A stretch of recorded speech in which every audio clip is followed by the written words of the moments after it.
एक छोटे से शहर में रहते हैं पंडित जी, जो न तो पंडिताई करते हैं न किसी पंडित के घर पैदा हुए हैं, लेकिन फिर भी पूरा शहर और अब तो इंटरनेट की बदौलत जाने कहां कहां के लोग उन्हें पंडित जी के नाम से ही जानते हैं। उनका असल नाम तो ब्रजभूषण है। एक सरकारी ऑफिस में जिंदगी भर काम करने के बदले ठीक ठाक पेंशन लेकर रिटायर हुए हैं। घर में सिंपल सी वाइफ है, 2 बेटे हैं जो बड़े शहरों में अच्छे जॉब्स पर हैं। अब सवाल ये उठता है कि दुनिया, यहां तक कि उनकी पत्नी भी उन्हें पंडित जी क्यों कहती है। इसके पीछे एक कहानी है, कहानी जो कि पंडित जी, मेरा मतलब ब्रजभूषण जी के जीवन में घटी सच्ची घटना भी है। बात उस दौर की है जब हमारे देश में कंप्यूटर रेवोल्यूशन शुरू ही हुआ था। तमाम बड़े सरकारी ऑफिसेज में कंप्यूटर लगाए जा रहे थे और एम्प्लॉइज को उन्हें चलाना सिखाने के लिए ट्रेनिंग दी जा रही थी। ब्रजभूषण जी हमेशा से पढ़ने और नई चीजें सीखने के बड़े शौकीन थे। उन्होंने न सिर्फ लिटरेचर बल्कि रिलीजियस किताबें भी बड़े इंटरेस्ट से पढ़ी थी। बल्कि उनकी पत्नी के शब्दों में कहें तो रामायण और गीता तो वो घोट कर पी गए थे। अक्सर घर और ऑफिस की महफिलों में बहुत सुंदर शब्दों में रामचरितमानस की चौपाइयां और गीता के श्लोकों की बड़ी सिंपल और इजी एक्सप्लेनेशन देते थे। अब जब कंप्यूटर सीखने की बारी आई तो उन्होंने इसमें भी बड़े इंटरेस्ट के साथ पार्टिसिपेट किया, जबकि उनके साथ के बाकी लोग जाने क्यों बड़े बेमन से कतराते हुए ट्रेनिंग में हिस्सा ले रहे थे। उन्हें ट्रेनिंग देने वाली टीम कहीं बाहर से आई थी। 4 जवान लड़के जो शायद अभी अभी पढ़ाई पूरी करके निकले थे, इन्हें सिखा रहे थे। इस टीम में एक लड़का था जो बहुत कूल और काम नेचर का था। बड़े पेशेंस से इन लोगों को सिखाता था और कभी भी बेवकूफी भरे सवालों पर गुस्सा नहीं होता था। इस लड़के का नाम संदीप था। ब्रजभूषण जी को संदीप बहुत पसंद था। इधर कुछ दिनों से ब्रजभूषण जी देख रहे थे कि संदीप कुछ शांत सा रहने लगा था। उसके चेहरे पर हमेशा रहने वाली मुस्कान जैसे डिम सी पड़ गई थी। अक्सर कहीं खोया सा रहता और एक अजीब सी सैडनेस उसकी आंखों में बनी रहती। अब ब्रजभूषण जी एक्सपीरियंस्ड आदमी थे, जानते थे कि अगर इस एज में डिप्रेशन ने पकड़ लिया तो जिंदगी खराब कर देगा। इसीलिए उन्होंने संदीप से बात करने की सोची और एक दिन उसे डिनर पर घर बुलाया। संदीप आया और खाना खाने के बाद पंडित जी उसे साथ लेकर वॉक पर निकल गए। फिर बातों बातों में उसकी परेशानी का कारण पूछा, जिसे पहले तो वो टालता रहा, लेकिन फिर उसने अपनी परेशानी का रीजन बता ही दिया। दरअसल पिछले 5 सालों से संदीप किसी बड़े कंपेटिटिव एग्जाम की तैयारी कर रहा था और लगातार मेहनत के बाद भी तीसरी बार उसे फेलियर ही मिली थी, जिसने उसकी हिम्मत पूरी तरीके से तोड़ दी थी। उसे लगने लगा था कि उसकी जिंदगी के 5 साल बस यूं ही वेस्ट हो गए और अब उसका कोई फ्यूचर नहीं होगा। इतनी मेहनत के बाद मिले फेलियर ने उसे चौथे और आखिरी मौके के लिए भी मायूस कर दिया था।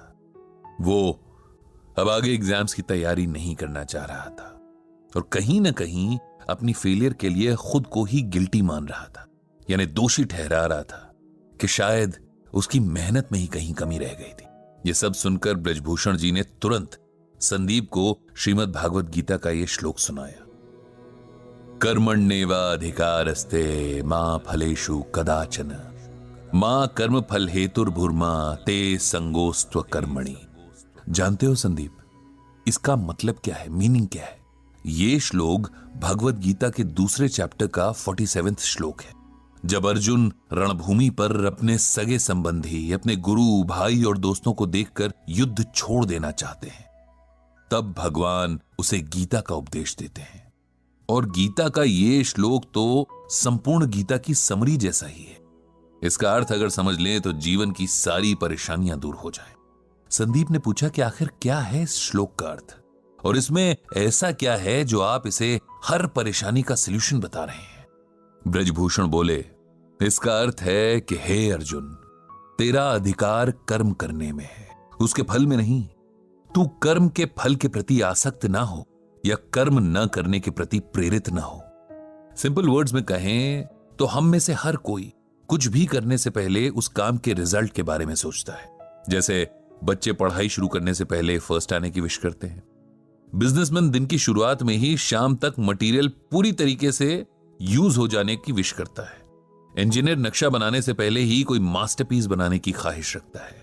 हाउसवाइफ सब्जी काटने से पहले ही सोचती है कि आज का खाना खाकर तो उसका परिवार उसकी तारीफ करेगा। हर कोई अपने हर काम से अच्छे फल की उम्मीद करता है, जबकि हमारे हाथ में सिर्फ और सिर्फ अपना काम करना है।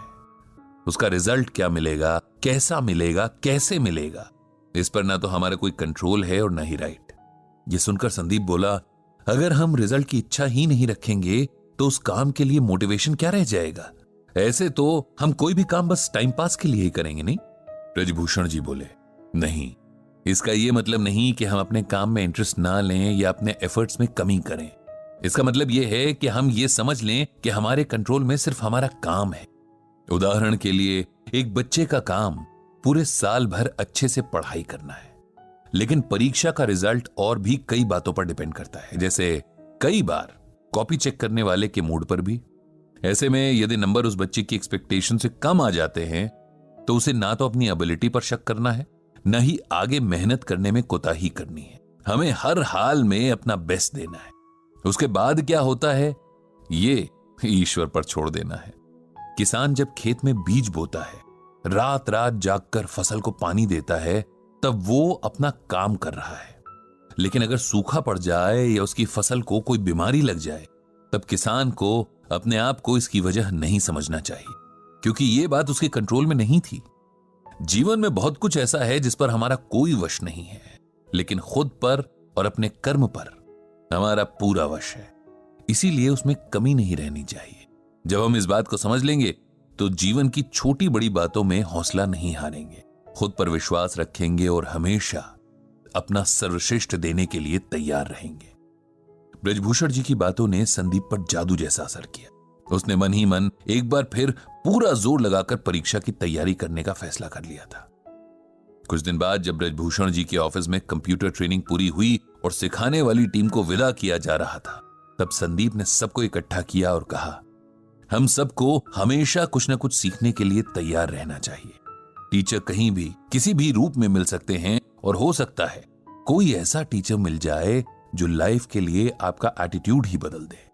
मुझे भी यहां एक गुरु मिले जिन्हें जीवन का बहुत एक्सपीरियंस है और इस अनुभव को बांटना भी आता है। ये गुरु हैं ब्रजभूषण जी, जिन्हें मैं आज से पंडित जी कहकर पुकारूंगा, क्योंकि पंडित का अर्थ होता है ज्ञानी, ज्ञान देने वाला। साथ ही गुरु दक्षिणा में मैंने उनके लिए एक ब्लॉग तैयार किया है जिसका नाम रखा है गीता ज्ञान। इस ब्लॉग से पंडित जी गीता के जरिए लोगों को उनकी परेशानियों में राह दिखा सकते हैं, उन्हें उम्मीद देकर नए ढंग से जीना सिखा सकते हैं।